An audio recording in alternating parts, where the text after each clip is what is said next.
Matt told us earlier about some changes on the way. You've got some video to get us in the mood. Yeah, you know, if you haven't started your holiday shopping yet, Russ, I think this video will do it. We've been watching, I could stay on Earth Cam all day and just look at the different weather patterns across the U.S.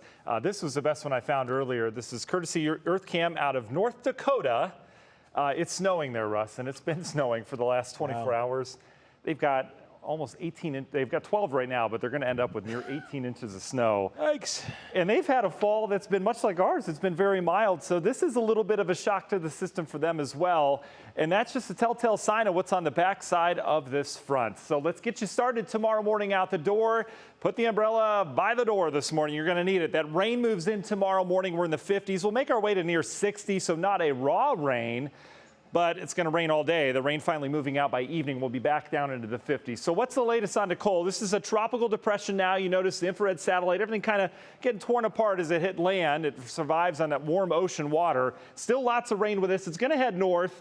The latest model track, I mean, in the last like 10, 15 minutes or so, has taken this thing just a little bit further off towards the east. So that's going to spare some of our western areas for seeing some of the heaviest rain. But there's a lot of rain with us. This is taking Gulf of Mexico and Atlantic moisture, displacing it across the eastern half of the country. So this isn't your normal rain. This is some pretty heavy rain that comes down because it's got that tropical characteristic to it. Starting to see some showers down towards Marietta, down towards the Covington area. Meanwhile, off towards the west, here's our sharp cold front. Winter on the backside, summer-like temperatures on the front. That arrives tomorrow night, so we'll still stay on the mild side of things. But look at these temperatures behind it. Even cold for North Dakota and Montana. We're sitting in the mid-teens right now. Wind chills have been below zero for much of the day up there. So that's what we're working with. We got to get the rain out of here first.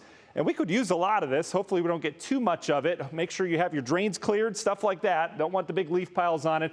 Here comes the rain with your National Design Mart hour-by-hour forecast tomorrow morning. Heavy at times, especially along and east of 71 as it looks right now. Still showers and rain out towards the west. Rain will continue 4 o'clock. This is your evening rush hour. Still dealing with rain. Does it clear out for Friday night playoff football? I think it does. Models have been pretty consistent with this. Maybe a lingering shower for our eastern counties. Couple games out there. It's going to be wet, but it's going to be dry as it looks right now in terms of what's falling from the sky. By Saturday morning, cold front gets here. We're in the 30s to near 40 degrees.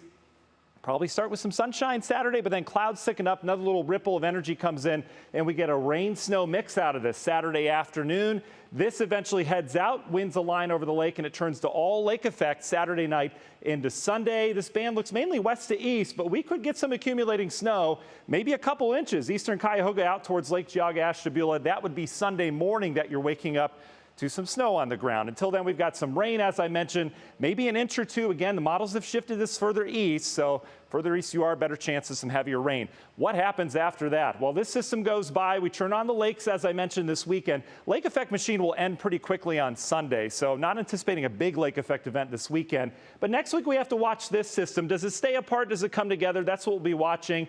Looks like maybe some rain changing over to snow sometime Tuesday, Wednesday, and then we turn cold on the backside of this. Look at this. Canada's unleashed is more cold with lake effect snow later next week. We stay below average all the way through your Thanksgiving as it looks right now. Union Home Mortgage 10-day forecasts. We're down into the 40s and 30s over the duration of the forecast with those snow chances on and off. Definitely more wintry from here on out after a nice 61-degree day tomorrow, Russ. We've been lucky, so I guess it's about time. We sure have. All right. Thank you, Matt.